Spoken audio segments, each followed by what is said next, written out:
Very true. Welcome, everybody. Welcome to our workshop today.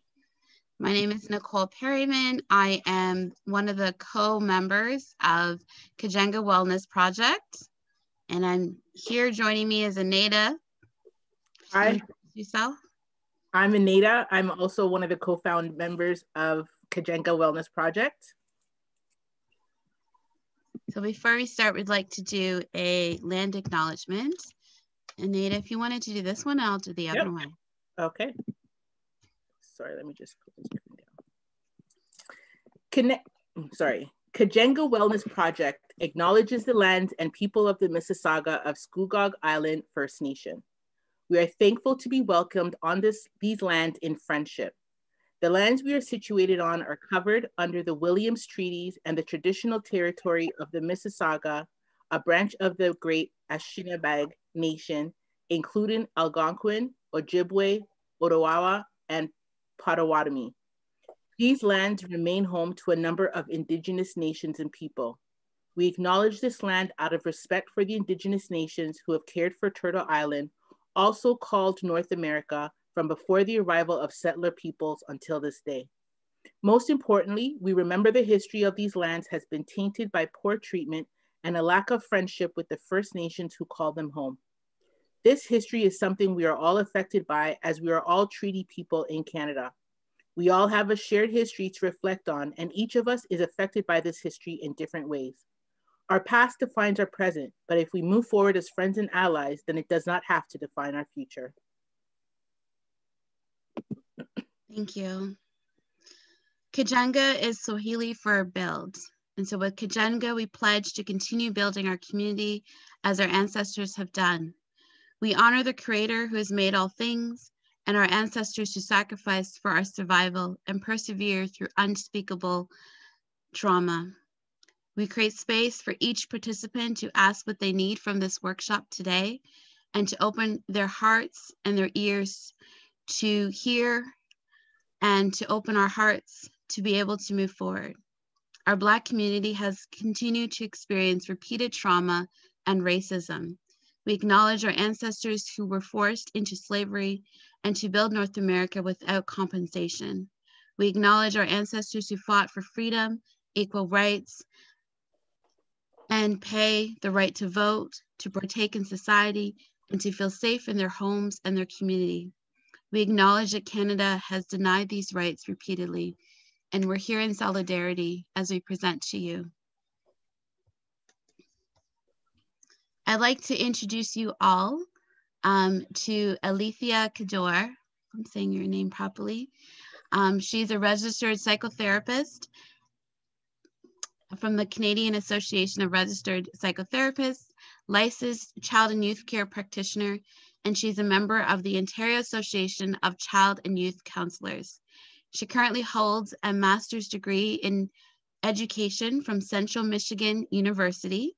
She is a graduate of the Ryerson University, obtaining an undergraduate in the child and youth care practitioner, my apologies. She's been practicing for over 20 years, focusing on counseling young children, adolescents, and their family. Alethia's scope of practice is education and mental health. Her work experience in mental health education concentrates on working with various childhood disorders such as anxiety, depression, behavior disorders, trauma-informed care, racial identity, students, and student success. Extensively provided input into program development, recreation, and social programs for young people ages 6 to 30. She is also a master in group facilitation and has volunteered in the community development projects that deal with motivating and advocating for youth. She also has experience supervising and mentoring adults who are interested in pursuing the field in child and youth care, and has also taught and supervised students in the child and youth program in local community colleges. She's also a certified parent educator. This is amazing. I'm gloating. who organized the first parent education series for mental health at a local community hospital and has been requested to mediate cases for the Restorative Justice Youth Court. She has successfully mediated cases between parents and youth and created plans and parties that have been modified and shaped to adolescents' behavior. I am honored and excited to bring to you Alethia to present for us on effective communication. Thank you so much for being here. Thanks for having me. And a lot of people ask me, how do I do it all? But it's been over the years an accumulative experience. So thanks for that intro, I appreciate it. So we're going to get right into the presentation. And the presentation that we're going to be doing tonight is called Effective Communication. And people usually ask me, why do we need to address effective communication? Well, in all areas of our life, whether it's personal, family, or whether we're trying to become more experienced in a leadership position, or we want to take on more responsibilities at home or at school, sometimes we have to change the way that we say and come across so that we can be effective in addressing our needs and things that we want to get effectively done. The only way we could do that is to be clear, concise, and direct with our communication. And I'm going to have a quick PowerPoint. Just give me a minute and I'll share my screen, and then we'll get right into the discussion. Just give me 1 minute. Oh.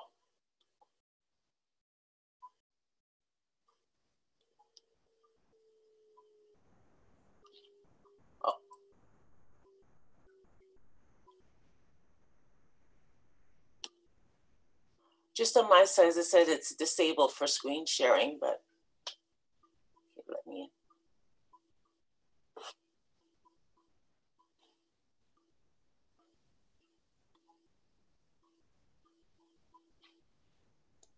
Okay, sorry about that. Yeah. Okay, just give me 1 minute. Let me just find my presentation and then we'll be good to go.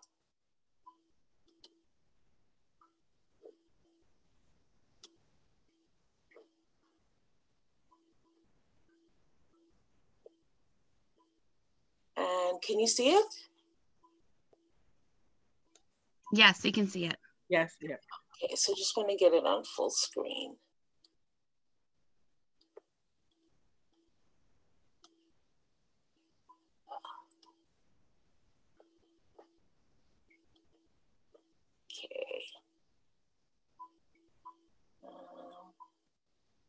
Okay, how's that? Yeah, that's good. Okay, great.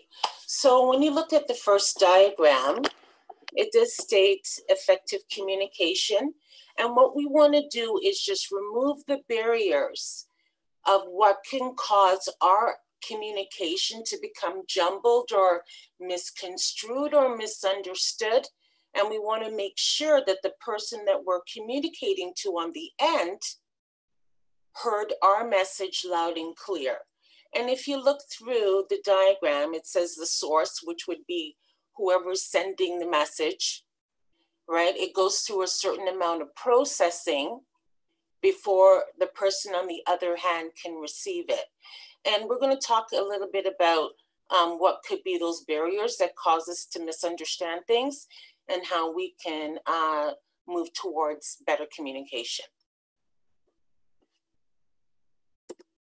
So on the agenda, we're going to talk about, what is communication? How do people communicate? What are those assumptions that get people a little bit confused and sometimes they become misunderstood? Intercultural communication, which means, people are coming from different countries and how do they communicate? What is ineffective in some situations? If we were together working on this presentation as a group, I usually have an activity that we can do, but we're going to do a little bit of self-reflection before we move on and talk about conflict, what happens in conflict, how to address it, and then we'll do a quick little wrap up, okay? Now, for communication, talks about the process. And in terms of how we communicate with one another, it's the process of acting on information that someone has sent to you in some type of communication, right? And it's the way of making sense of the world and attempting to share that sense, that understanding with others by creating meaning through verbal and non-verbal messages. So you're trying to send something that's in your mind, and it's something that you just want to express, and you're trying to make sense of it, and you want to share that with the world. And how do we do that? When people are communicating effectively, it's a process, right? In which, like I said, the sender sends a message, the person receives it, they understand, they process it, and then if they need to, they return the favor.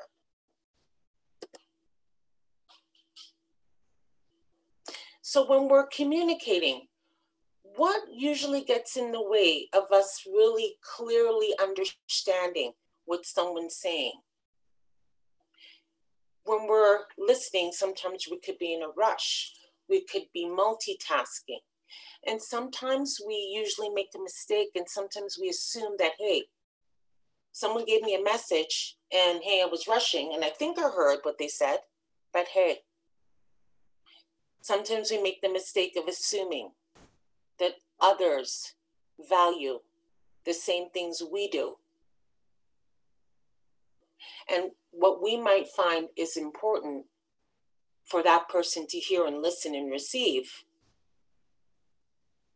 sometimes that person on the receiving end might not see the absorb and might not absorb it as well as you wanted them to, and they might not clearly grasp what they were trying to hear you say. And sometimes when you're in that rushing sense, have you ever had that where you thought that maybe you communicated clearly, and then when you're expecting something, it isn't really clearly what you communicated? And then sometimes you start brewing and you think, whoa, what happened there? That's when you have to really come back and just say, you know what? When I'm thinking and I'm communicating, am I getting my message across? Is it clear? Is what I want to communicate coming across? Because it's important to me. And as long as it's important to me, will that person receive it and grasp it? And another thing that we talk about when we're communicating with people, you want to make sure that they're able to receive and they're really valuing the importance of what you have to say. But then are there other things that might come into play when we are communicating? And that's a key thing that I think a lot of us miss, that, hey, you know, we are in a world where our communication could be very relaxed. We're in a relaxed environment now. We don't have a lot of formal settings like we used to. And now there's other things that can come into mind when we're communicating, and things that we need to keep in our mind when we're communicating. And one thing that I like to discuss is the fact that, you know, we're living in Canada. There's multicultural differences, and also in those differences are communication. And does diversity play a huge part in the way that you communicate and that people respond to you? You know, are you in a different age group when you're looking in your family dynamics? Is there a different type of hierarchy in terms of age of who communicates and who sends the messages? How about in your social group when you're connecting with your friends? Do you have a different way of speaking or communicating with them? Race Sometimes people make the assumption, or maybe there is different languages that people will identify based on the way that they relate and communicate to others. And they'll just automatically, well, it's not always good to assume, but they might pinpoint and say, well, you know, since I know that they're from a specific region, there's a certain way that people express themselves and communicate, then I'm going to make sure that I pay attention to that, and I might respond in a specific way. Sorry about that.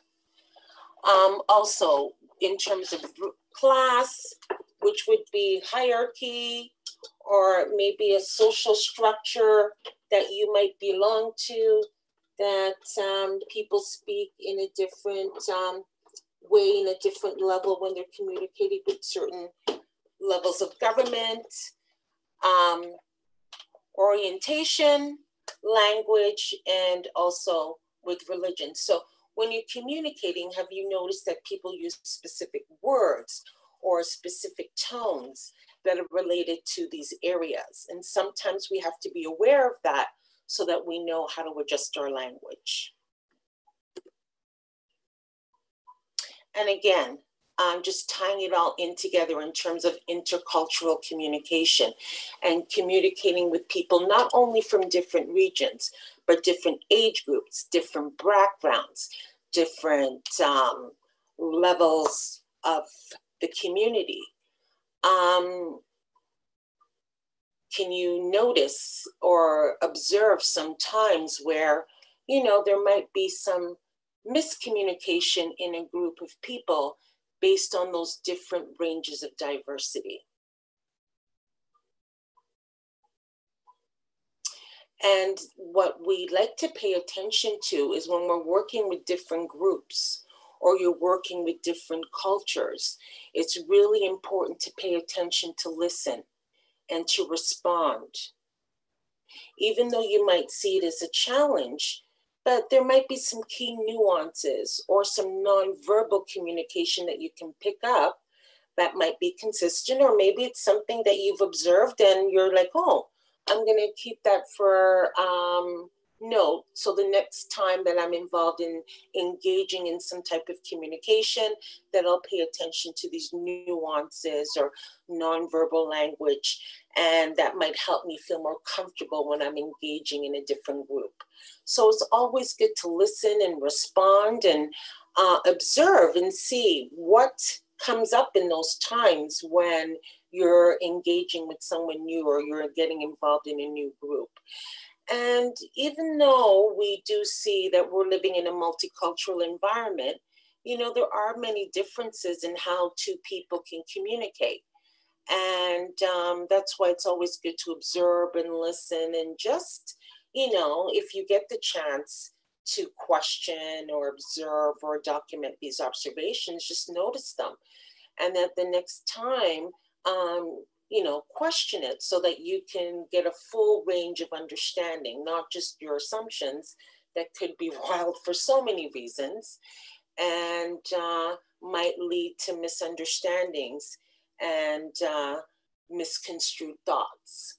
So it's always good to check, make sure you're clear, observe, and then ask questions, and then try to engage and embrace the group.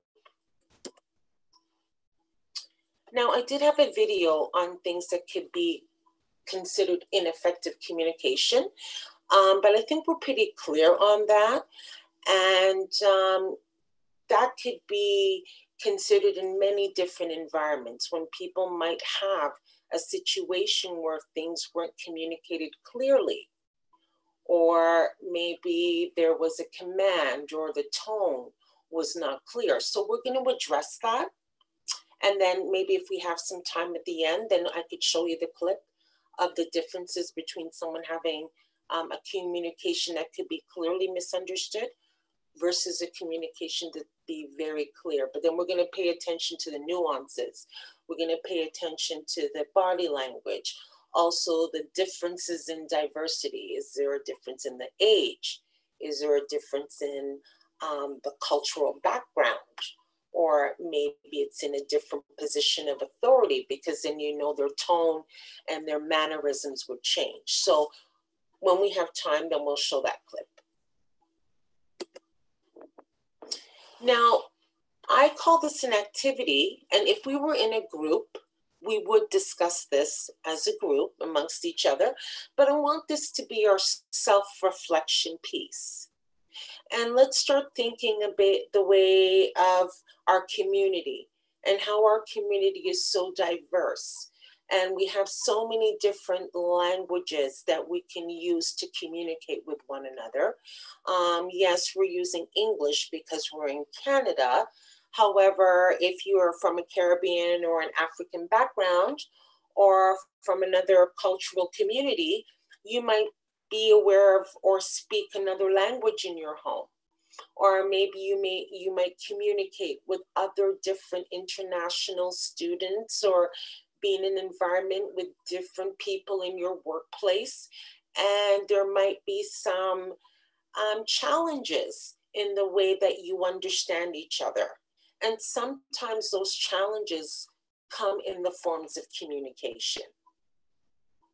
So when you're thinking about cultural diversity in your environment, and it could be many different environments, like I said, whether it could be at home, you're in the community, you have a job, you're meeting with other people and you're doing volunteer work, or maybe you're just walking with your children to school and you want to interact with other parents. You know, sometimes we might need to just be aware of the differences of how we communicate. And again, if we're trying to take more of a leadership role in our community, or maybe we want to try a new project, then in order to be a leader and someone that people can relate to, they want to see, how do you communicate and how do you respond to others? So let's just take a moment and we'll just do a pause. And this will be our self-reflection piece. Describe a time when an assumption may have gotten in the way of you communicating effectively.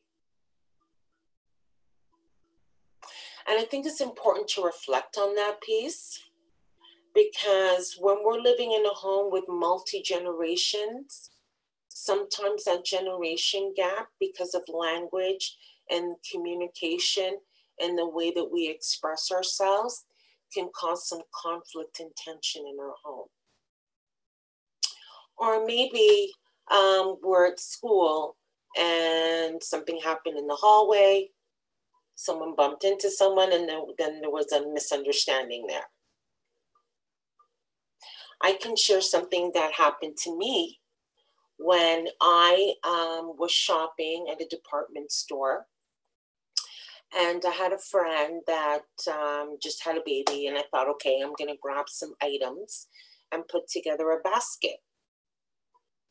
And the basket that I put together, it was some baby items. And then this woman passed by me, and then she says, "Where the baby aisle?"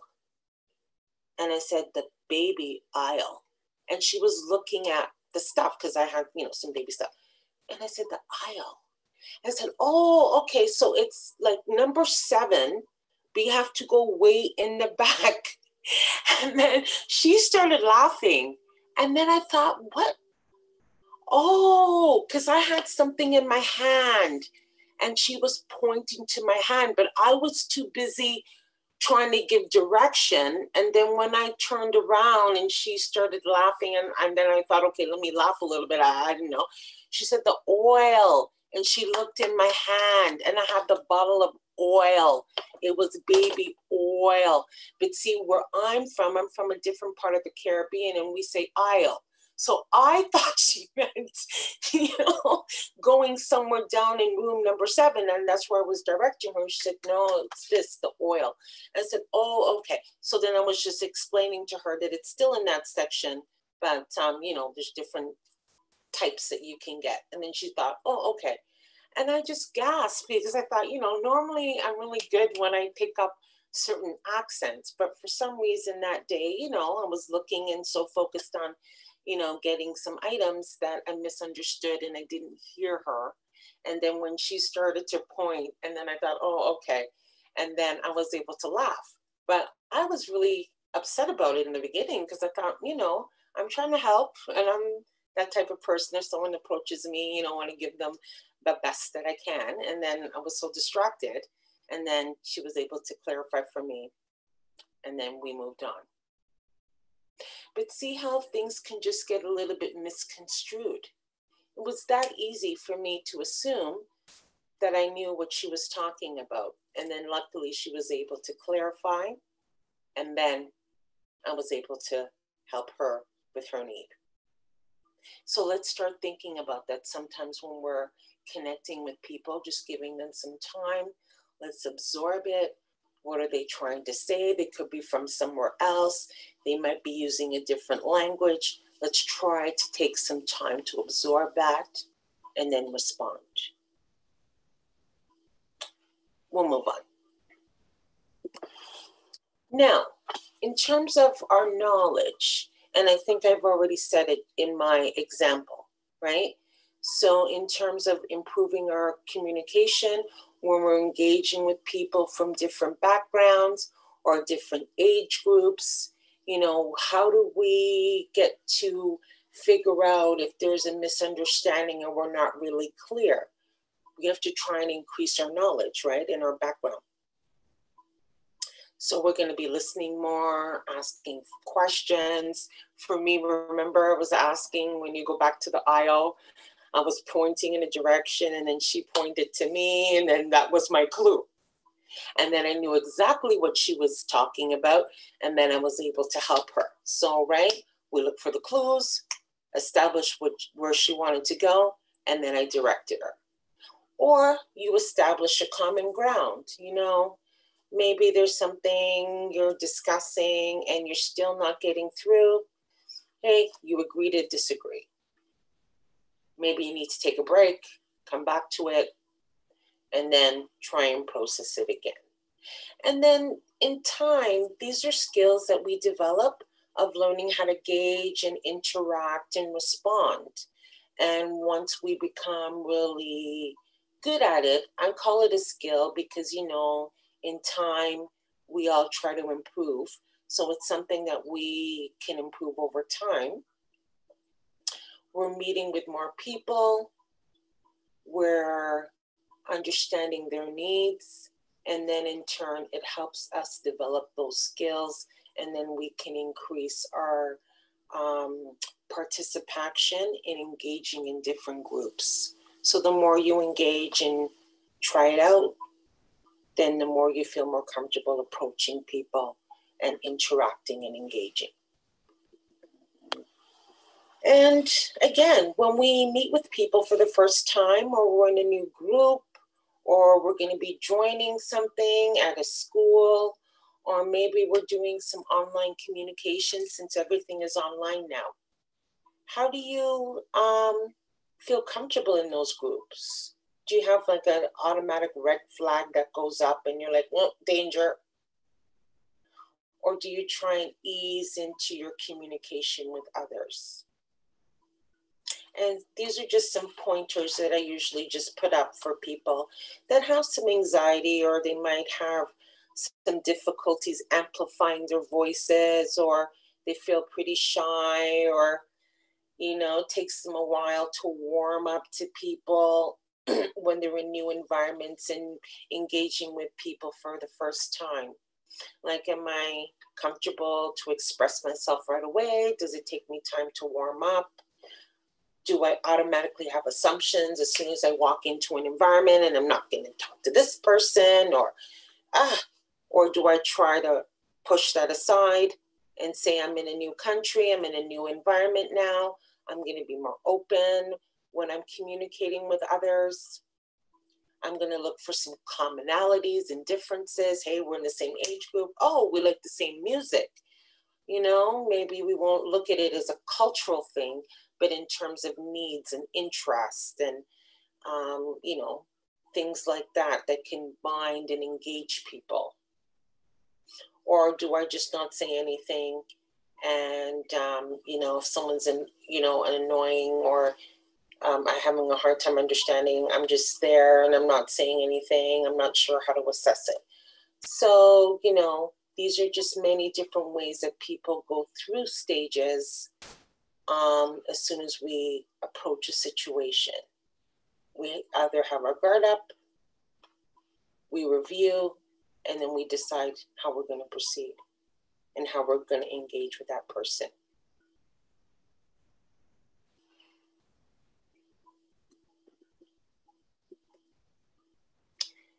And if things are not going well, I think this is something that we need to address. Because what if you have tried to engage and you've observed and, you know, you've tried to communicate, and then there just happens to be a day where things just not working well and there's a conflict. How do you deal with that? And I think this is something that we need to address as a community and also in a family setting. That if there are some difficulties and there are some differences in our professional environment or in our family environment, how do those conflicts come up and how do they arise? And I did say, whether you're in a personal environment or whether you're in your workplace or you're engaging with other people for the first time, things do come up. We do have ways of engaging and interacting and communicating that might be different than others. And if that happens, then you are involved in a conflict, then how do you manage that? How do you handle those situations? And how do conflicts occur? When two people disagree, it could be based on their perception of the situation, right? What do they say? There's your side, their side, and then the other person's side, right? We all have a different perspective, sometimes based on our beliefs or age group. If you're living in a home with multi-generations, sometimes it's age gap, a difference in values and beliefs, and maybe there could have been a way that it was done before, and now you're in this generation and they're seeing those ideas and their perceptions are different than what they believed in. And then you might get a clash there or a conflict. Or maybe, you know, people are just really stuck in their ways and that's just how they see it and they're not going to budge. How do you deal with those situations? Sometimes we're living in families where it's large families and there might be 2 people that agree and then 3 people don't. Or it could be grandparents that are living in the home and the younger ones may have a different way of doing things and then there's a conflict there. Or maybe you're the adult in the home and you're the caregiver of your parents and then you have children of your own. And because you're juggling multiple things, that sometimes there could be some conflicts because of our reactions. How do you deal with those conflicts? How do you deal with those situations where sometimes, you know, things aren't always that harmonious at home? Not everyone agrees. Do people just separate and go into their own corner? Or do they try and find a way to come together? And that was something that I'd like us to address if we have some time this evening to talk about family, kinship, and family circles. And just to talk a little bit about some of the work that I've done in the past, the mediation and family mediation is a really big thing for the African and Caribbean and Indigenous community. And having family circles and family conferences is something that's historically done in our community.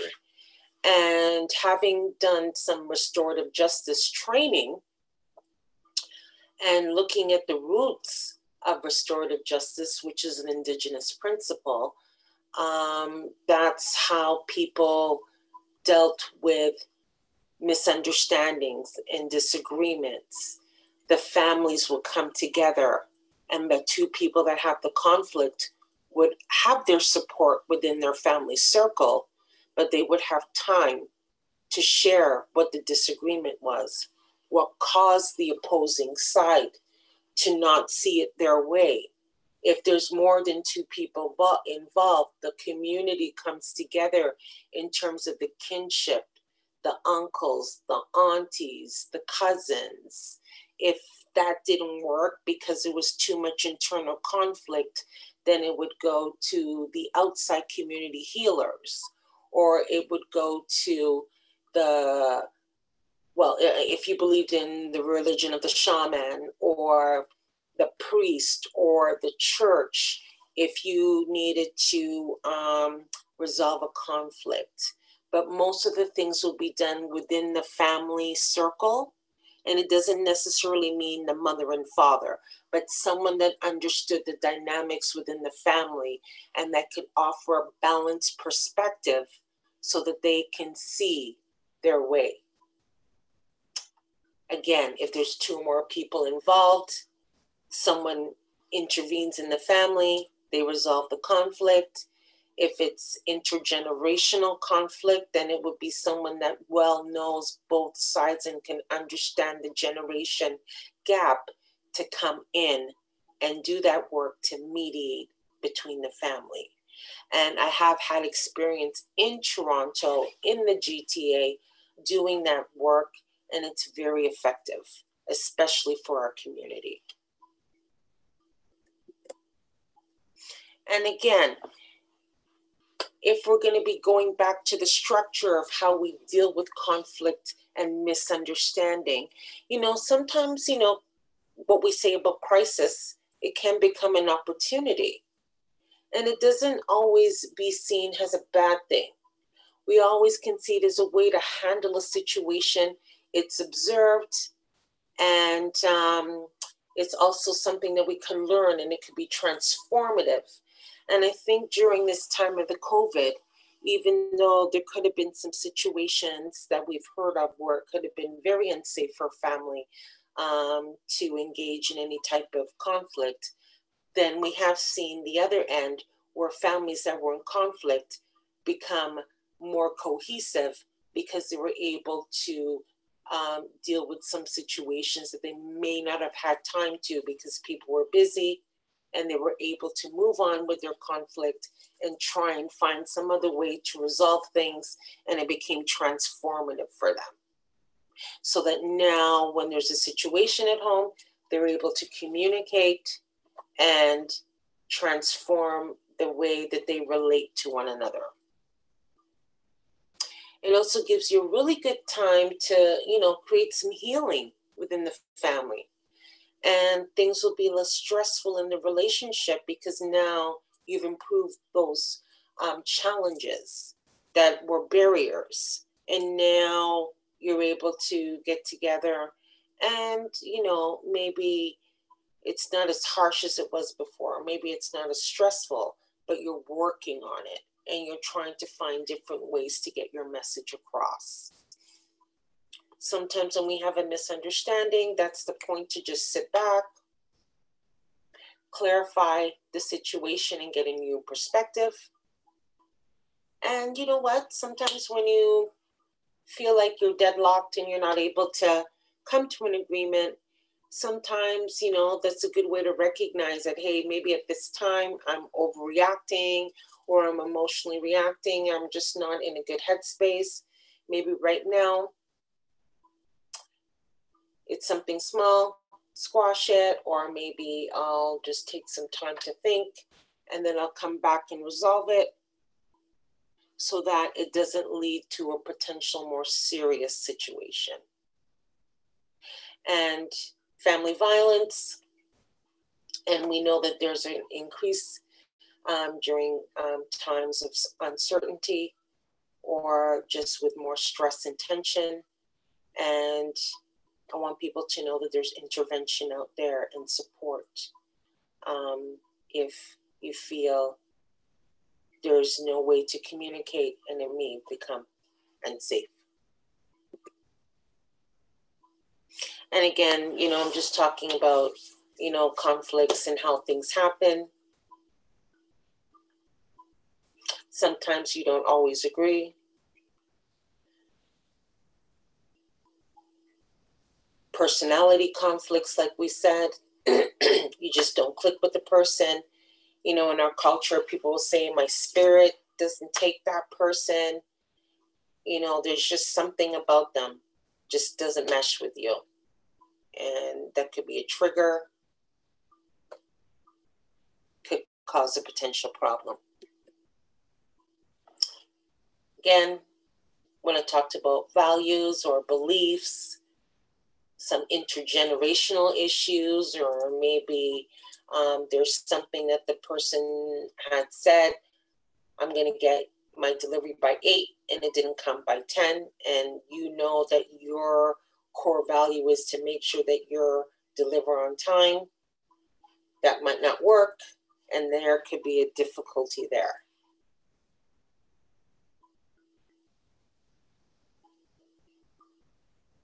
And again, right, conflict could happen when you're competing over resources. If you're in a business and, maybe you opened up a shop, the other person has similar things, and there's a conflict. Or maybe you're at work and you're expecting a promotion and you didn't get the job that you applied for, and that could cause some concern there. So I'm just looking at different things of how, and different examples of how things just might not work for you, and how tension and stress can occur when things aren't working as expected. And again, in the workplace.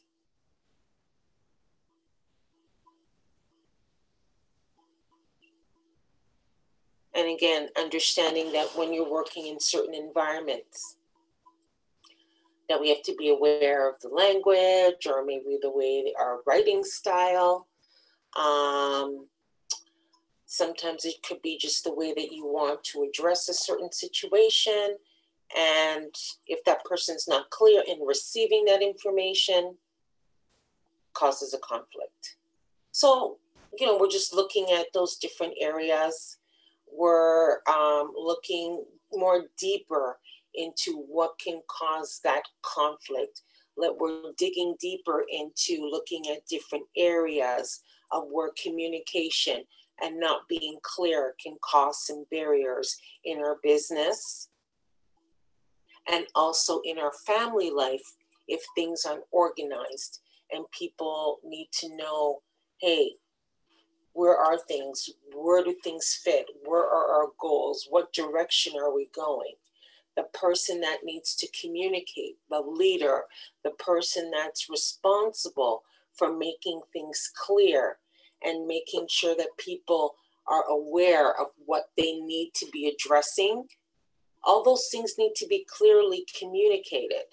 And the leader or the person that's in charge of those responsibilities has to be also clear in what they want, the task and what that goal is that they want people to achieve. Because if things aren't clear and people aren't aware of how you want them to carry out a task, or how you want them to achieve a certain goal in business, those things don't happen. They don't follow through. And then what happens?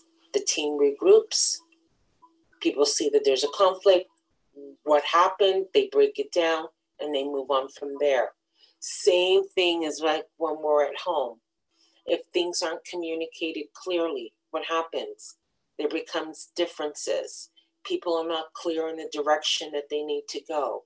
You might make a command and ask someone to follow through, but if it wasn't communicated clearly, what happens? It could cause some conflict if the task wasn't followed through on in the way that you needed that person to do it. So this is a time when we're thinking, okay, What's causing conflicts? What's causing me to have these barriers in my work or at home? Is it the way that I'm addressing things? Am I clear with the goal? Am I clear with the intent? Is the person on the other end understanding and receiving what I'm saying? It should be clear. There should be no ambiguity.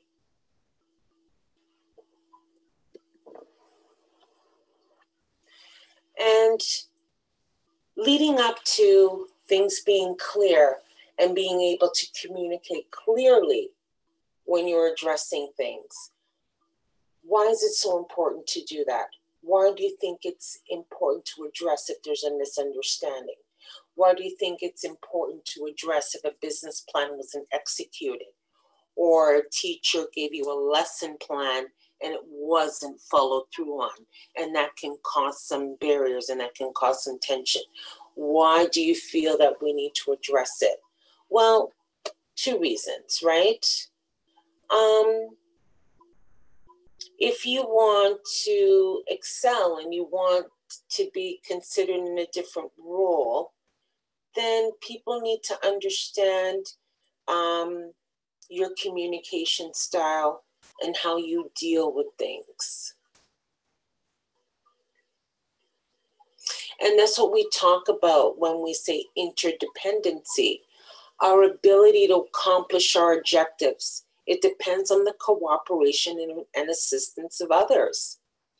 If you want to be able to ensure that your communication does not cause any conflict, then you have to be clear in what it is that you're addressing. And you have to be able to be supportive in what you're addressing. So it depends on what it is that you're asking and you're requesting. You have to set that intention, and then you follow through. And the more you practice addressing things, being clear, engaging with others, being supportive in situations so that you can understand other people's needs, you'll understand that you'll have less conflict. The more you practice participation and teamwork, whether it's at home or whether at your workplace or you're volunteering in a community, it increases your potential to deal with things, and it helps you practice your conflict resolution skills. So people are probably thinking at this point, okay, what does she mean? I think it's very clear that if you want to have your voice heard and you want to amplify, then you have to put yourself in situations where you can engage and interact with others, communicate clearly, but know that the more you engage and the more that you understand and the more that you're able to reciprocate with others, the more you enhance your skills of learning how to deal with conflict, deal with communication in situations that might cause barriers, and then you'll feel more at ease the next time you get into a situation that could cause some tension.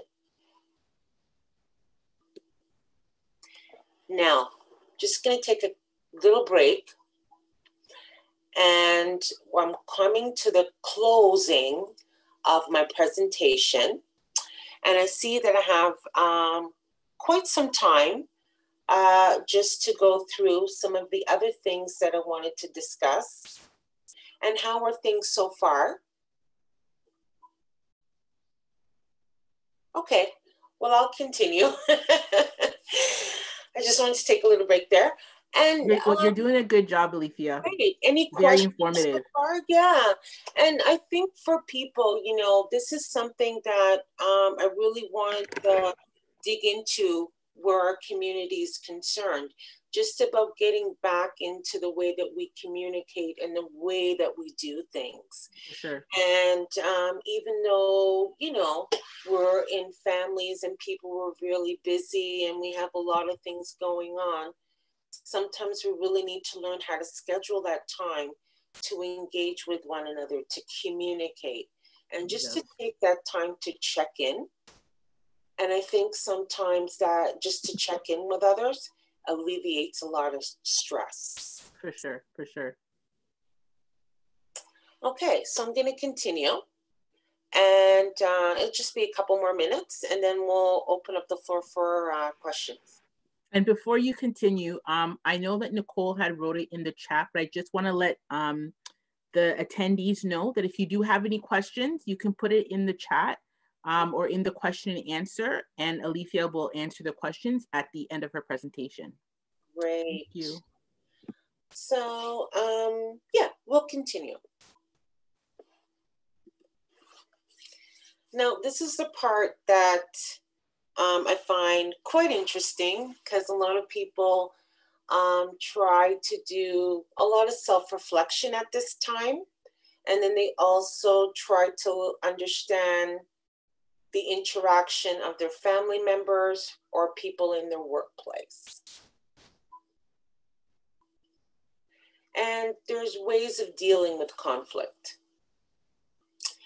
And if you look at the examples I have, there could be more, but when I was looking at my research, these themes came up repeatedly, and they just talked about the way that people deal with things that might cause a lot of stress and a lot of concern for them, either as an individual or as a family or in a group when they're in their workplace. And I'm going to run through them, and then you can tell me what you think. It could be something that you feel could be part of your communication style and how you deal with conflict, or you could have observed it in one of your family members, or you could have observed it when you were at school or interacting with others. Do you have people in your life that they avoid conflict? They find it very hard when someone raises their voice. You know, when you look at the animal of an ostrich, right? That person, they try to avoid things. What does an ostrich do? They bury their head in the sand, right? I see it as a protective factor. I don't always see it as a bad thing. Depends on what the situation is, right? Maybe for them at that point, it's just really hard for them to deal with the emotion behind it. So maybe for them at that point, it's time for them to just step back. Accommodation, someone that just says, you know, all right, they don't even want to get into anything. They just said, fine, fine. They acquiesce or they just give in, right? And we usually see it with parents or sometimes with teachers, right? There's a behavior, you know, they're looking at the time of how it might take to deal with it. So they might just distract it or just say, you know what, okay, fine. Let's deal with this at another time. And they just give into the behavior. Or domination, someone just says, hey, this is how it's going to be. And everyone's looking like, what? I never had time to discuss it. I didn't have time to blow up. Someone made a decision. This is the way that it's going to be. And then that's it. Doesn't leave everybody in a good light that likes to have their voice heard. But, you know, maybe because of the tension, they just felt that they needed to impose that decision right away for safety. Or maybe that's just the way that they deal with situations. And then you might have someone that's more negotiated. They like to hear different sides. They understand the tensions. They understand the emotionality behind the situation. They're able to look at both perspectives, and they have a balanced perspective. and they're there to deal with the person, and they're able to resolve the situation. And hey, whether it's on their side or not, that's not what the situation is. They just want that person to be heard. They want both sides to be heard, and then they're going to come up with a situation or a solution that's amicable for the both of them. And I've been in a lot of situations like that where I've had to negotiate from both different perspectives. And once we're able to kind of talk about where the reaction came from, then we're able to collaborate and come up with a really good plan. And collaboration, which is what I support 100%, right? And it it's just a high level of cooperation, and someone that's able to just jump in. They're able to see both sides. They don't rush to make a decision. They make sure that both sides are heard. They might be asking for more questions just to clarify the situation because they're not really clear. And then they bring both sides together, and then they come up with a harmonious understanding of both sides. They have things detailed, and then they wait until both parties are satisfied with the decision. So let's just take some time to think about that. Where would we see that in our homes? Do we have family members that kind of have some of these characteristics? Maybe we interchange them at different times depending on the situation. Maybe at work, you might find yourself a little bit more accommodating. Maybe at home, you're a little bit more dominating because of the situation. So, sometimes it's interchangeable. Sometimes, depending on the situation or the authority that we're in, negotiation works really well. So take some time to absorb that. Where do you find yourself? Do you find yourself interchanging sometimes? Or do you find that you're pretty much consistent with the way that you deal with situations? Or do you find that family usually calls on you because they know that you're able to grasp those perspectives? Or are you the type of person that reacts and then you lead to assumptions, which leads to more misunderstandings?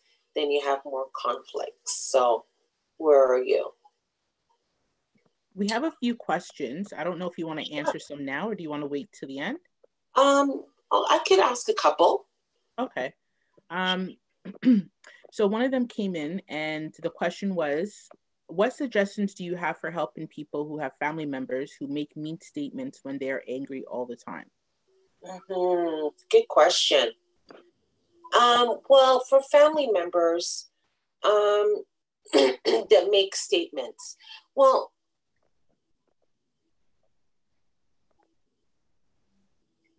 I see it in many different perspectives. It could be, is it an age issue? Is it something that's based on assumptions? Is it the type of conflict interaction that the person has? Are they more of a dominant person? Are they more of a collaborative person? Because sometimes they could be making statements, but we need to find out where the source is coming from. Is there someone in the family that you feel you can reach out to that might have a connection with that person, just to figure out where that's coming from? Is it something that the person really has some concerns? Because for them to be mean, is that their communication style? And if that triggers you in some way and that causes some upset and some concern, is there someone that you can talk to? Is there someone that you can approach to kind of break down where that reaction is coming from, so that you can find a way to connect with that person? And if you feel that it's really unsafe, then you have to ask yourself, is this a person that I want to be around if they continue to be mean? It might not be something at this time that might be appropriate for you to engage with. But try and see if you can just find someone in a family or a friend that you can kind of break down the situations and scenarios with to find out the source of where that's coming from. Because usually when people react in anger, it's a secondary reaction to other underlying feelings that they're not able to share. The person could be frustrated, they could be disappointed, they could be feeling sad, they could be feeling withdrawn. And instead of really digging deep into what it is that they're upset about, they're just reacting in anger. So if you don't feel comfortable confronting, then maybe you can get someone that can help you break down what that barrier is that's causing them to have this conflict with you. I hope that makes sense. Thank you. Did you want to just continue with the presentation, or did you want to answer another question? Sure. Is it along the same lines? No. Somebody else posted a situation. This is a situation. Okay. So at work, you feel as though the demands being placed on your job is too much. How do you voice your opinion in a way which would not negatively impact your job, especially as a woman of color? Oh, that's a great question. And I think this is great that we're on this slide about our communication style and how we deal with conflict. So as a woman of color, which I am one, I've run into those situations where I feel like I have a lot on my plate and I have deadlines to meet. And then there's other commitments in terms of meetings, other responsibilities, and supporting your teammates. So when you look at your style, are you one that likes to address things right away when things are piling up? Do you put things aside and say, you know what, even though I have my pile, I'm still going to take on more. That's just how it works at my job. I don't want to make it look like I'm not pulling my weight. Or are you someone that's accommodating and you just accept it? You say it's fine. Or do you have a boss that just says, here, more work that you need to do, I need it by that time. So we have to kind of figure out and dig deep. How do I deal with things? What's my pattern?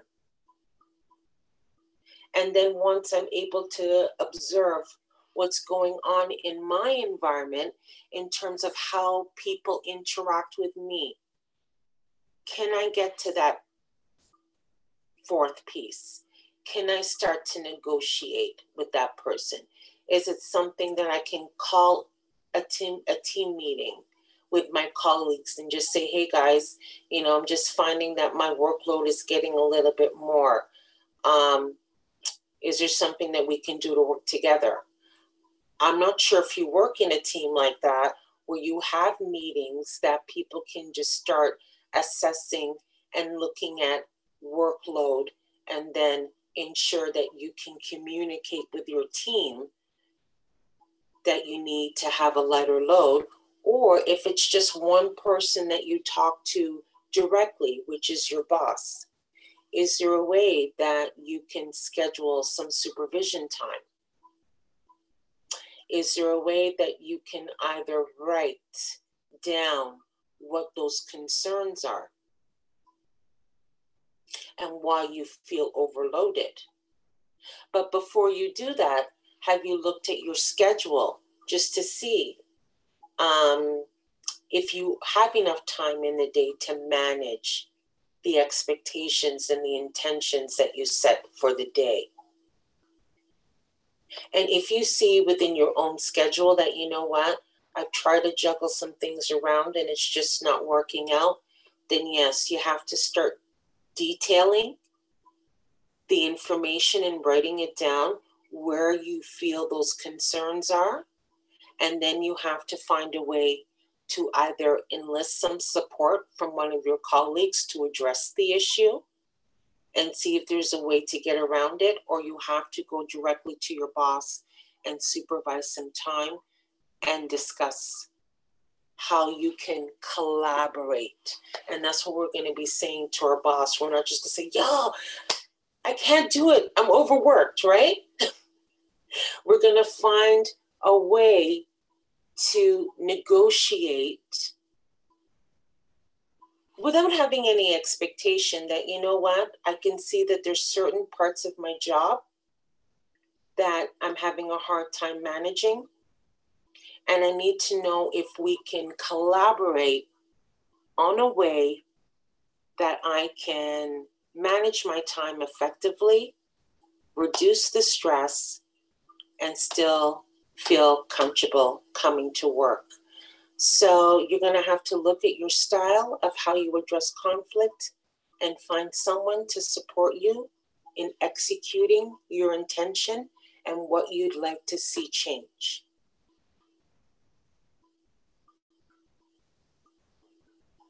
Thank you. I'm going to let you finish, and then we answer the rest of the questions at the end, because I don't know how much longer you have. Okay, just a couple minutes. Okay. Well, you know what? These are really good questions. And I know that there's a lot of things that hold us back. And we have to really look at the climate that we're in right now. And we cannot let fear hold us back. And that's why I'm asking. If you need some support, you can definitely reach out to me or through the agency, just to find those strategies. But we have to look at ourselves first and what's my style, because then that's going to help me address the problem. And actually, this is the end of my slide. And this is one thing that I wanted us to kind of be key on. And this is the way that we can feel comfortable when we're engaging and sharing with others, right? And we have to look at the collaborative effort. How do we get to that? Understanding and respecting that we all come from differences. And once we understand those differences, we're observing, we're looking at the ages, we're looking at the cultural differences, we're looking at generation gaps. And we're saying to ourselves, you know, I'm looking at all these factors, but my common goal is that I have a message and I need to get it across. And how do I do that? I do that in a way of thinking, observing the audience, who am I sending my message to, and how I'm going to express what I need.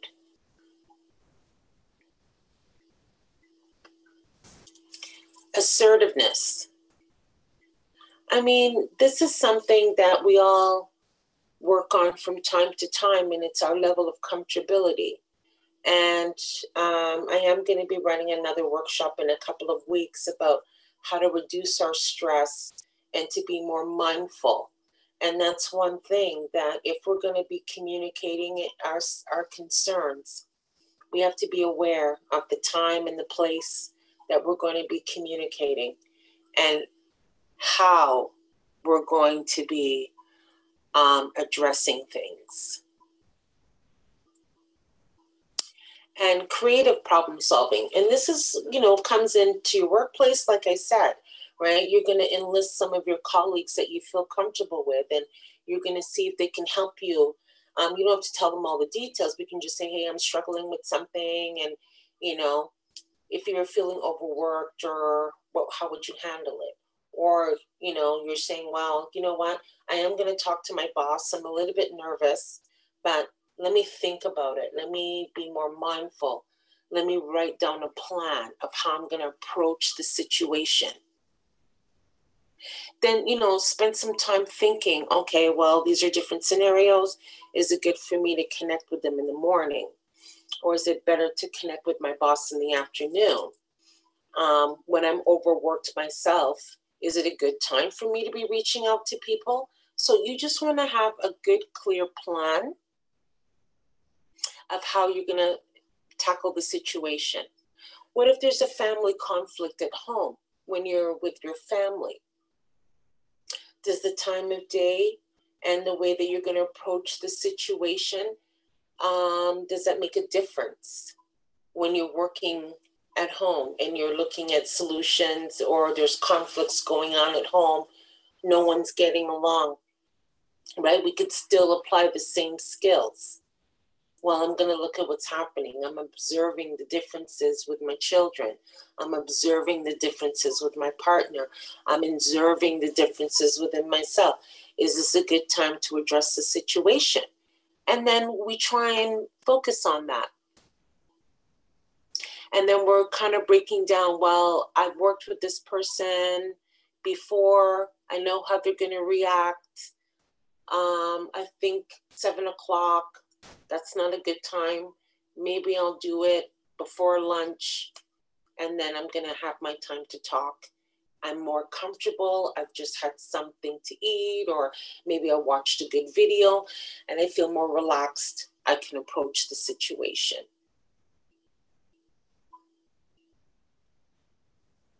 And then again, if I'm at home and there's 2 conflicts with my children, I'm going to find the time where I'm not overworked, and then I can just relax and address the situation. And then again, with confrontation, right, that's something that we really need to look at, right? And it depends on the situation. It can work in a really positive way, and sometimes it might not, right? And I've used this type of communication when I'm working in a classroom setting, and there might be something happening and the teacher's not able to focus. So I might say to the student, well, right now you're disrupting the teacher from concentrating on her work. Do you mind sitting down? Or maybe you might need to take some space so that we can focus on what's going on.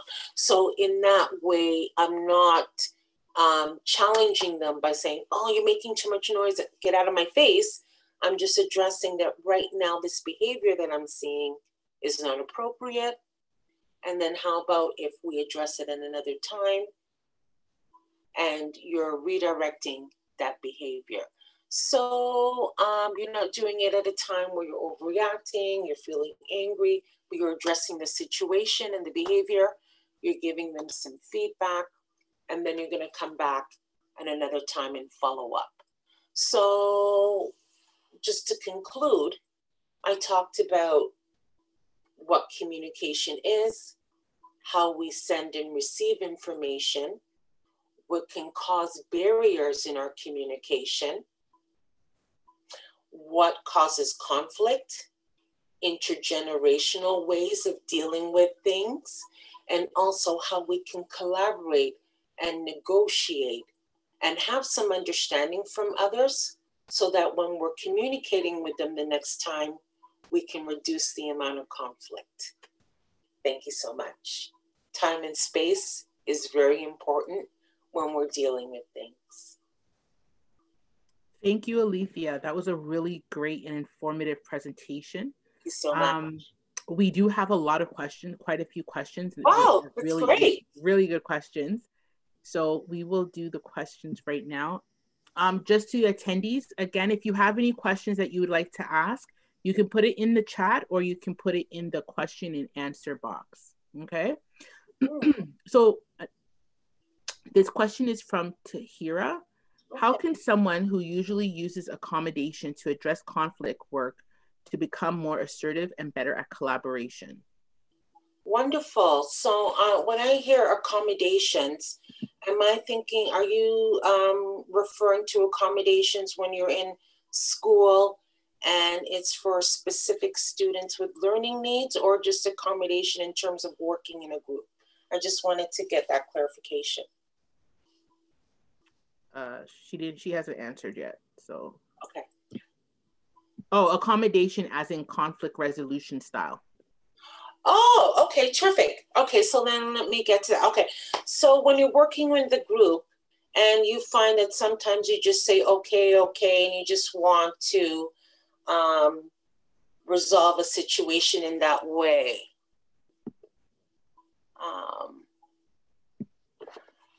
Okay. So how do you deal with that? Well, I try to, depends on how many people are in my group.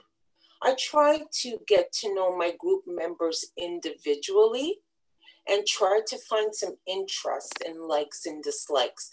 Reason why I say that is because sometimes when we're working with a group of people, some voices are more amplified and more louder than others. And because of some things that maybe it's our own personality, like you said, we're more of an accommodator. We're not always an accommodator every area and every aspect of our life.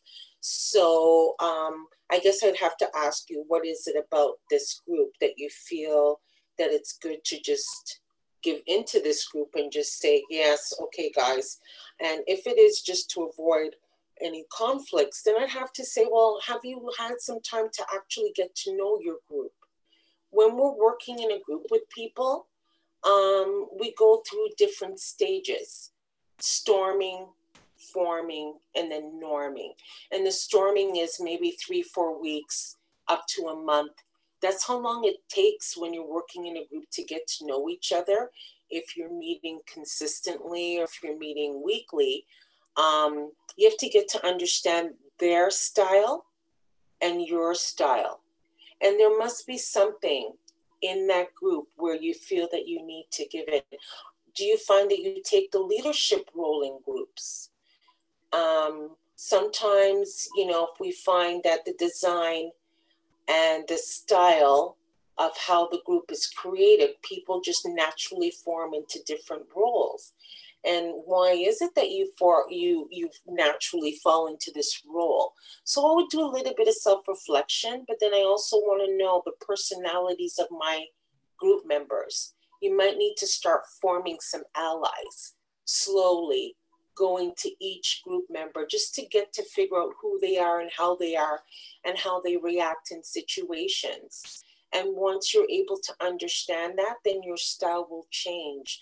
There's just something about not understanding how the group works that you feel that you're falling back. If there is a leader of the group, is there some time that you could schedule with the leader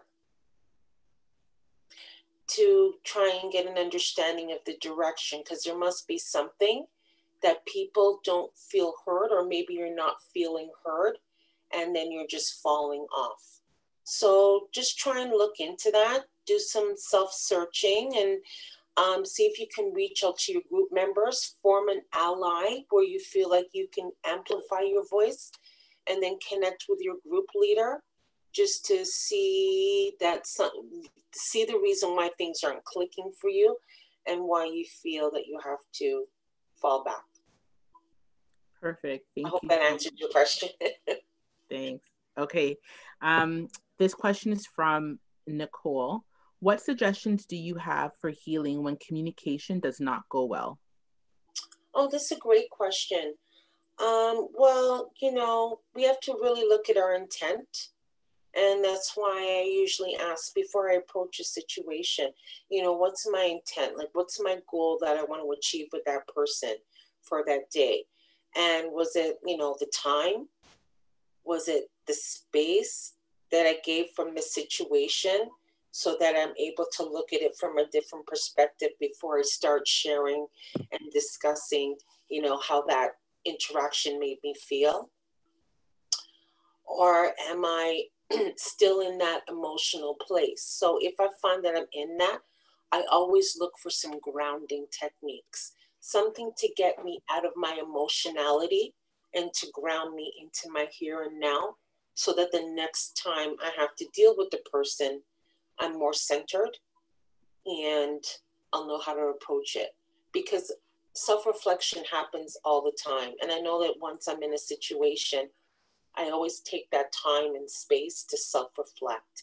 So 5 senses, something you could see, touch, feel, taste, smell.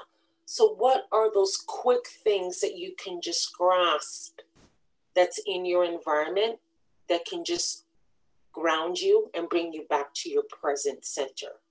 So some people like a hot coffee, and they know that, Once I have a coffee, I'm back to my center. Maybe you have a favorite object. I like art. So I know that if I'm having one of those days, I might look at a nice art piece. And I know that kind of centers me visually.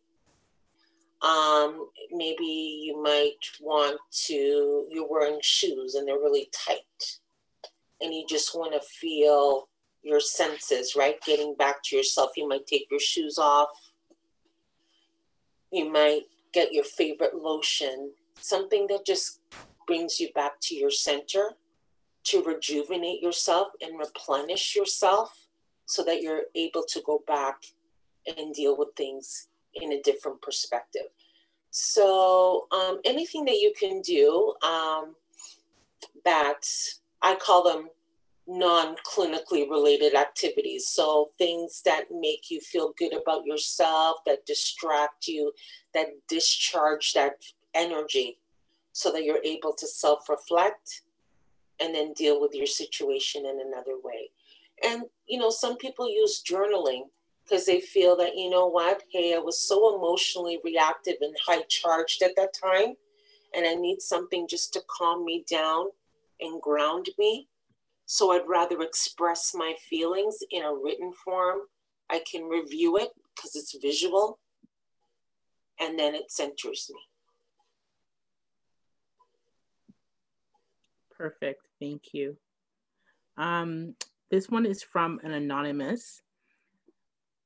This might be a mouthful, so hopefully you hear it.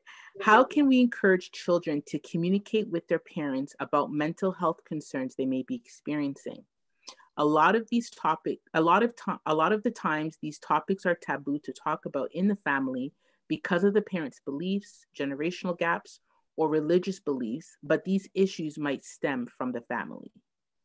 It's a wonderful question.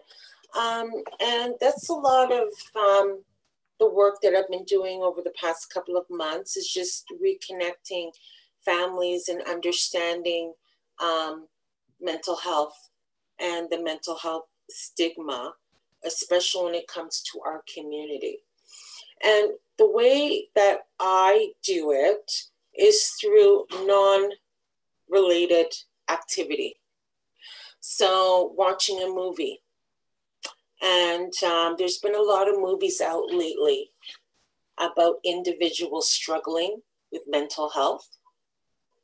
And if you have time in your family to watch a movie, and then people can start discussing the topic, the behavior, what they've seen, and start opening up a dialogue just to let them know that, hey, these things happen in our community. It's normal. It's part of development, that sometimes through genetics, things may happen that may cause a different life developmental stage.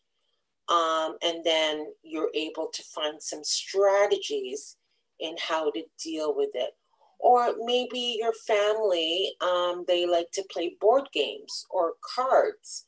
And then you just have a discussion that comes up, hey guys, like, have you heard the word mental health or wellness? Or what do you do when you're feeling sad? Because maybe it could be just the timing of how we approach the situation that they might feel really uncomfortable because it's something that's kind of taboo, like you said. Not every community has that way to address it.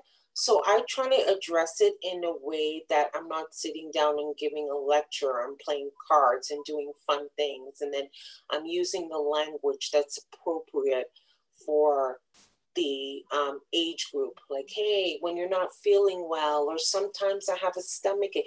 So we're trying to find things that are physical, that they can identify the differences of not feeling well. They might see something where someone is emotional, or sometimes it's something that has to do with their spirit, where things are not connecting. So I try to find words and language that people can try to relate to, and then they can expand from there. But if it's a family and you find that it's still uncomfortable, then do you have that time where you can create a family meeting and have a family conference, and that you can sit down and just discuss these things very openly. Because you know what?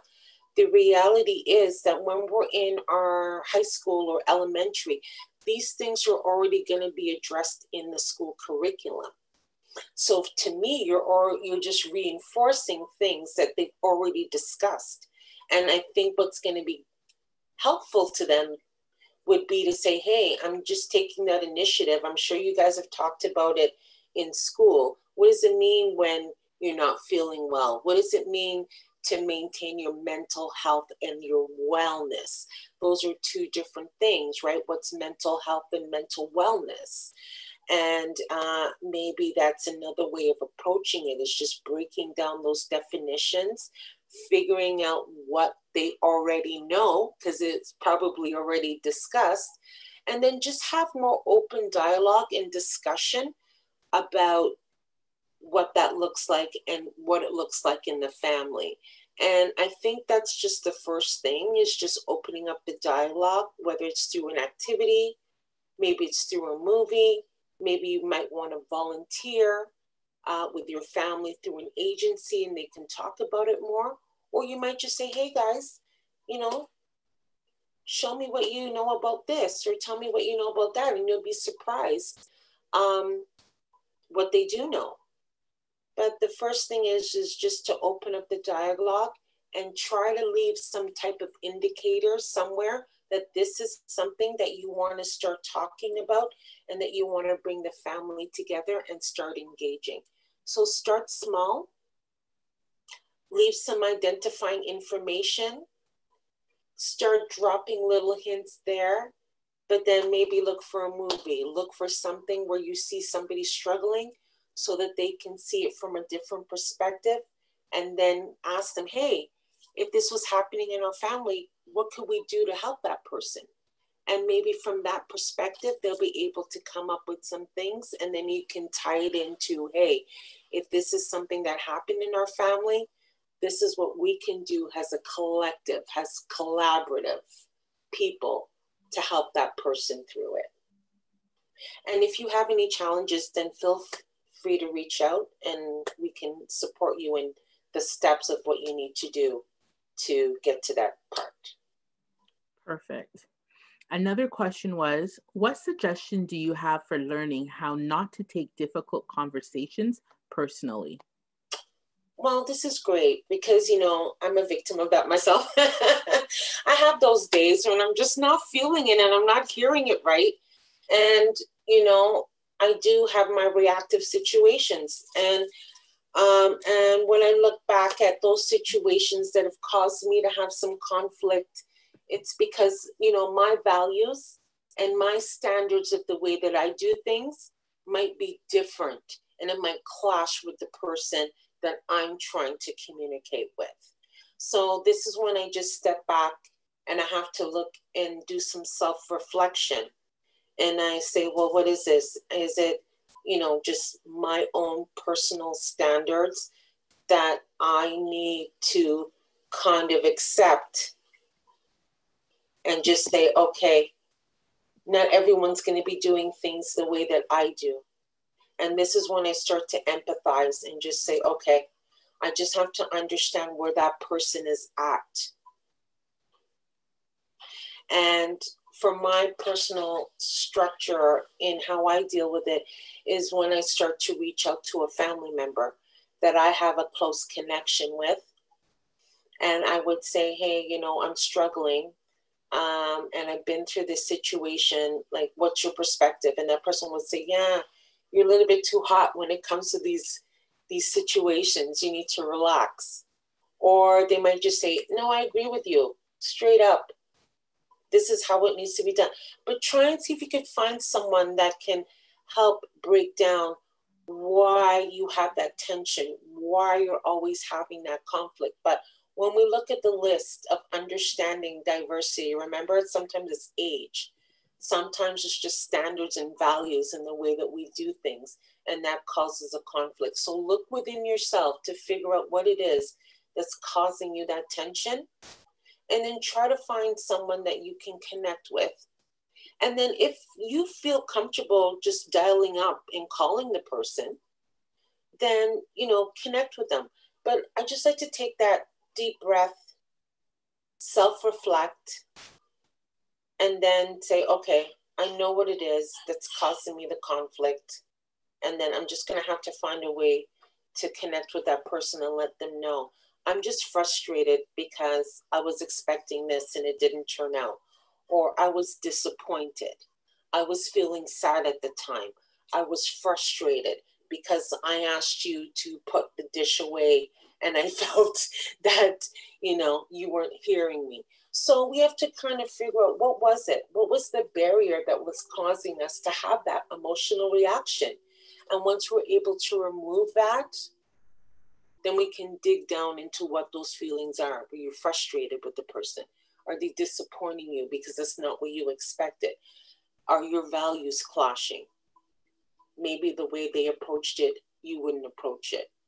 I know for me, when I have those reactions, it's because, you know, at that time, the way that they said it to me and the tone, I didn't receive it well. So I always take a step back and just say, wait a minute. And then I try to take some time to process that, and then I respond. Because, you know, we're so quick to have a clap back, right? That's just the way that society expects certain things. And right now it's kind of humorous too, right? To be off the cuff and say things. People like that. And sometimes, you know, it works. And you could do it in a humorous way. But sometimes, you know, it just heightens the conflict. And when we think about that, we just want to think about, what's our goal? What's our intent with the person? Why am I reacting so much? And then take it from there. But like you know, we just have those days, and not everybody has a great day, and that's okay. And I just want to just say, hey, let me just acknowledge that, where that energy is coming from, and then I'm going to just take my time and react and respond. I just don't need a conflict. I want a collaborative way of dealing with a situation, so that the next time I approach them, my skills are going to be more increased. So that's what we need to think about. What's our goal? We don't want to get into another clash. We want to have more cohesiveness. So how do we get to that? All right, thank you. Anonymous has put something out. I have a hard time talking about my feelings to others. Any suggestions on where I can start? Oh, absolutely. I like to be in touch with senses, right? And if you're a feeling type of person, then I try to find expressive ways to let that energy out so that I can prepare myself to engage or interact. So things that are self-expressive. It could be anything, writing, anything that's expressive, singing, journaling, dancing, movement. So it's the energy. And that's basically what we're trying to do when we amplify our voices, when we're getting ready to talk. When you look at babies, right, when they're first learning their words, what do they get excited about? They get excited about the sound and how they hear it, right? So that's what I do. I get myself ready. I have to practice. Before I was on my webinar, I was in the bathroom adjusting my voice, adjusting my sound. It's all about the energy. So what do you do to express that energy, to exert that energy so that you're in a calm space to start engaging and communicating? So just find and generate those list of activities, things that dispel your energy. Okay. I'm not sure if this question had to do with the one about speaking about mental health with families, but Okay. One of the questions was, would you use that same approach with a partner approaching mental health? Absolutely. Yeah. you know, I just find that subject is very sensitive for a lot of people, especially when you might be in a situation where you might notice some things. And if you do have the background in terms of predisposition, in terms of genetics, family history, you know that certain ages are predisposed to certain illnesses. And for males, we look at age range because of anger outbursts, maybe age 12 to 17, and then you're looking at first episode. So there might be some behaviors there that you might want to look at that might be different than how someone might react going through a normal developmental stage. So then when it comes to adults, if you don't have the history, then you can observe through spending time and observing over a period of time if there's any difficulties. And then when I look at that and I might see some incongruencies or inconsistencies, then it's good to point that out, right? If you're going to be interacting or engaging with that person for the long term, then you'll see those differences over time. And then you can check back with the person and just say, hey, I noticed on one day, you know, you did this movement, and then the next week it was something different. And then, you know, they should be able to explain that.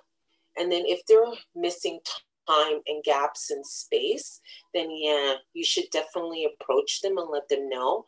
Even with adults, right? Depending on the situation, we have to still put on kid gloves when we're approaching people with different situations, because this might be the first time that anybody's ever addressed it with them. So I try to take that non-direct approach in the beginning to say, hey, you know, I've just noticed certain things, put on this movie. Hey, have you ever noticed this in your family? Has anybody ever talked about this? And approach it in that way. But then if you know you have concrete evidence and there's a diagnosis or there's some things on a checklist, then by all means, get that person to connect with their doctor. I'm not sure what's happening with mobile crisis right now because of the pandemic, but sometimes there are people that can come to your home if you're really concerned about someone's presentation, whether it's mental health, then someone can come into your home and assess. But I'm thinking because of COVID, they might put a hold on that. But there are phone numbers where you can call someone, talk to them about what you're noticing, and then they can help you decide if it's something that you need to seek medical attention about, or if it's something that you just need to observe for a period of time, or you might need to just direct that person to get some more support. But yeah, I still use the same approach with adults. You have to understand like where we come from and that emotional place. And even though we might be presenting with adult features, right? It depends on the situation. You might need to handle it in a more gentle way. So yeah, I always come from that place of care and concern. I come with observation. And remember, I talked about that when it comes to confrontation. In terms of a collaborative effort, that sometimes you might see some things and you just want to get some clarification. It doesn't make it look like it's a negative thing. You just want to approach it in a concerned, caring way. You notice these behaviors, you just wanted to address it, or you put on a movie that might be related to the theme so that you can generate some type of discussion so that you can find a solution with the person and then hopefully come up with some strategies or suggestions of what they can do to further explore and get some more support. Okay, thank you. Another question that came in was, what suggestions do you have when you are dealing with microaggressions at work or comments from coworkers that are uncomfortable? For example, can I touch your hair? Great question. Because I don't know if you heard me there when I heard that question. I say no. And, you know, this is all about our boundaries, right? And if you look at the first part of my collaborative effort, which is understanding, respecting, and people have to understand your values and your standards and your boundaries. And when it comes to the microaggression, you know, we have to really take it for what it is. And sometimes it's borderline racism. And you might need to go to your human resources and start letting people know that, you know what, there's just some things in terms of my personal boundaries and my personal space that I'm not comfortable with people touching. I mean, it doesn't give them any permission. Just because I work with them, I still need them to respect my space and my boundaries. And how we communicate that, it depends on your relationship with your coworkers. If you feel you have a good group, then why could you not do, you know, a quick little video? Because there's so many videos out there about hair. Would your workplace feel comfortable with you just putting on a video on why there's some, you know, just to educate people about hair? And it's about boundaries, actually, and respect in the workplace. And if they were on the street, would they be interacting and engaging with people the same way? Exactly. Probably not. Exactly. But for some reason, because they feel, you know, you're in this environment where it might be relaxed and, you know, I don't know how many other people of color are working at your workplace. You know, sometimes we're that anomaly and, you know, they just want to test out some things that they normally would not test out with other people. So you just have to maintain your boundaries. But if there's a point in time where you can have a little education day or a seminar day where people can share their interests, then maybe their focus won't be so much on yours because they'll have other things that they can share. But for me, it's just about getting to understand the dynamics in my workplace, how to engage and interact. And if you're clear with your boundaries and it makes you uncomfortable, then you need to address it at a higher level. And it's not that you're not a team player, but I mean, it gets into human rights when people don't respect your boundaries. Now, if it's just, you know, hey, they're just trying to find a way of getting to know you, then they need to find another way because it's not appropriate. And you need to have a conversation with your boss because we're in a multicultural environment. Like I said, right, we want to embrace diversity, but we want to be safe doing so. So see if you can have an educational day about hair, or maybe a fun day where people can do fun and crazy stuff. So it just, you know, up with hair, right? You know, decorate your hair day or do some weird things, you know, just to connect with them and see if they want to do it in more of a fun, informative, educative way. But make your boundaries clear for sure. Another question is, what if some family members refuse to listen, collaborate, and negotiate when asked once every few months over a period of time, example years, and ultimately choose to avoid you when you want to deal with a conflict? Well, you know, like I said, time is a master, right? Time and space. And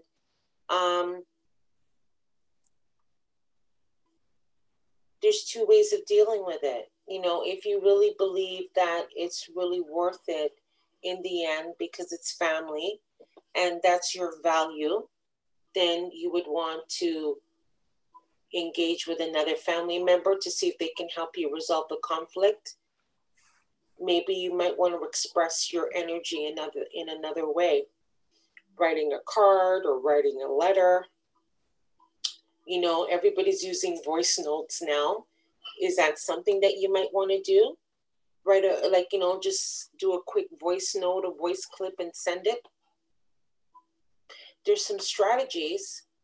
You just have to figure out, you know, is the long term worth it, or is it going to impact on your mental health?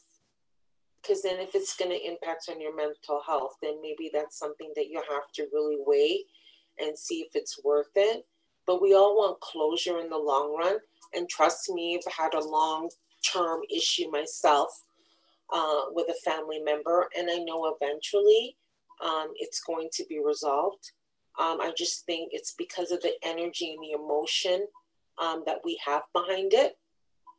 But I know eventually it's going to be resolved. So that one is up to you. If you really feel that you want to resolve it, then see if you can get some support and some help in resolving the matter. Because if you said it's been so long, is the original reason still given that energy? If not, then maybe it's time to just move on. And maybe at that chapter with that relationship, you might need to find some closure. But I'm going to leave that one up to you and see if you can get some support to figure out why it's taking so long. I do hear some avoidance and I do hear some accommodation. But is that mostly on your part, or is it on the other person's part, or is there other people getting in the way of resolving it? So, I mean, that's something that you got to figure out and see where you want to proceed from there. Okay, another question is, for those that are very accommodating of conflicts at all times, who just accepts anything, how does this person help maintain their own mental wellness? At the workplace, do you suggest this pattern of resolving conflict? Well, like I said, I normally don't agree that that person is accommodating in every area of their life. And if they are, I don't necessarily see it as a bad thing, but obviously if this is a question that keeps on coming up, then it's affecting you, right? It's affecting you that you're so accommodating all the time. And from what I'm hearing in the way that the question is structured, and see, this is the thing, right? When we're trying to figure out and understand where people are coming from and what is it that they need, that would be my question. Why is it happening? Do you find that you're always doing it? And what's the reason for that? Is it coming from somewhere? And that's something that we need to unpack. When we're growing up and we're children and we go into adulthood, there might be some adverse childhood experiences that have happened to us in our past, and we've observed the way that people interact and they deal with things, and sometimes we take on and adopt those types of characteristics. So is there someone that you've probably learned and observed this type of behavior because it's serving a purpose, right? You feel that, okay, in order to save the peace, then I'm just going to say, okay. But if it's at work, then is there a reason why you feel that your voice shouldn't be heard? Is there a reason why you allow other people to take over? There's something there.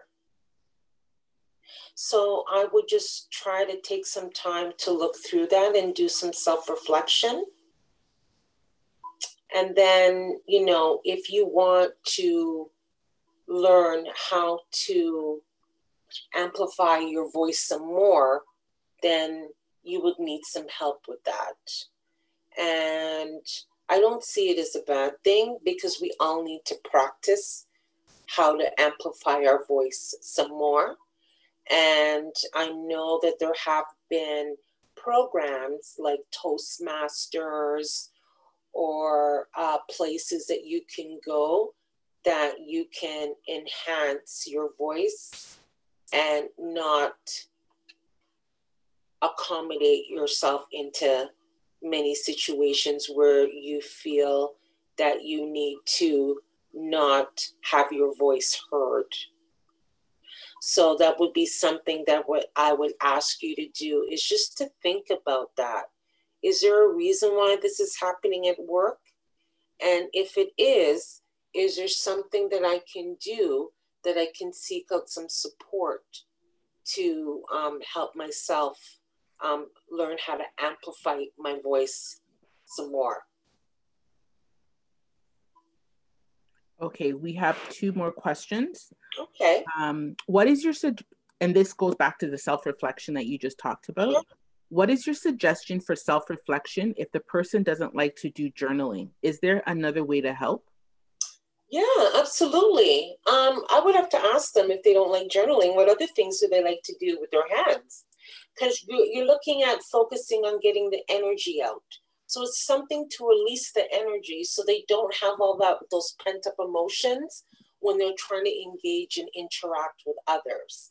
So, what other activities would they like to do? If they don't like journaling, maybe they just, like I said, record it in a voice note and then just send it out.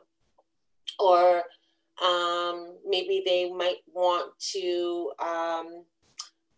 create a blog. Some people like blogging and typing instead of writing. Or maybe they might want to find another way of self-expression. But it's just about getting that energy out that's causing us to have that reaction that might cause a conflict.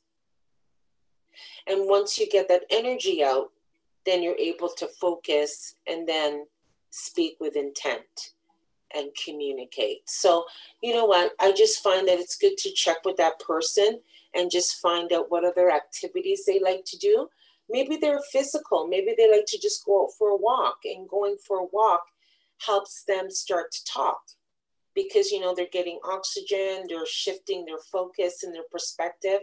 They're not in the environment that was getting them tense. So maybe a physical activity might be something that would help them if they don't feel like talking or writing at that time. So physical, some type of movement, maybe a board game, a video game. Some people like to talk during that. Maybe cooking. You might want to go out for dinner.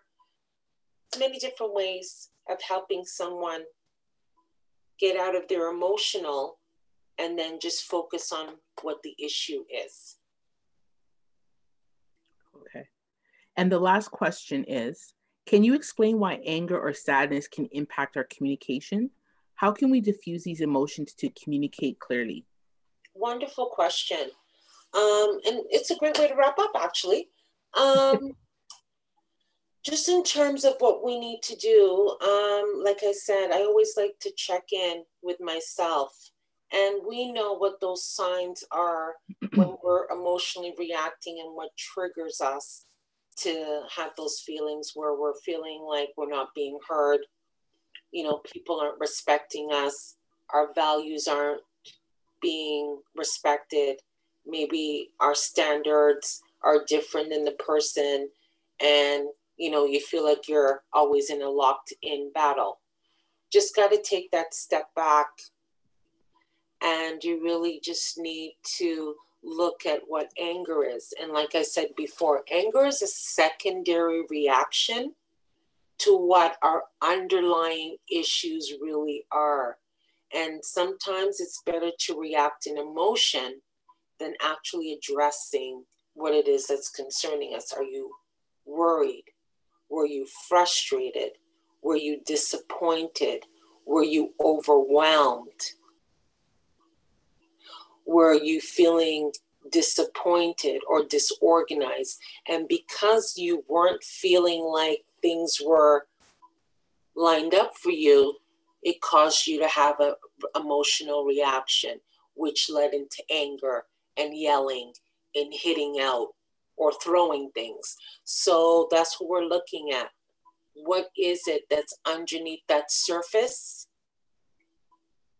Because when you're looking at an iceberg, for example, and I like to use that analogy for anger, right? You're looking at the Titanic. Remember, it hit the iceberg, but they didn't see what was underneath. So that's what I'm getting to. Get to the underneath root of what's causing the trigger, and then clear that away, and then start dealing with the intent of what it is that caused you to have that concern. And please seek out help for that if it's really hard for you to understand how to get to that root. And somebody had asked a question, is there possible that they can, how would they be able to get this material, this presentation? Oh, okay. That's a great Oh, did I stop sharing the screen?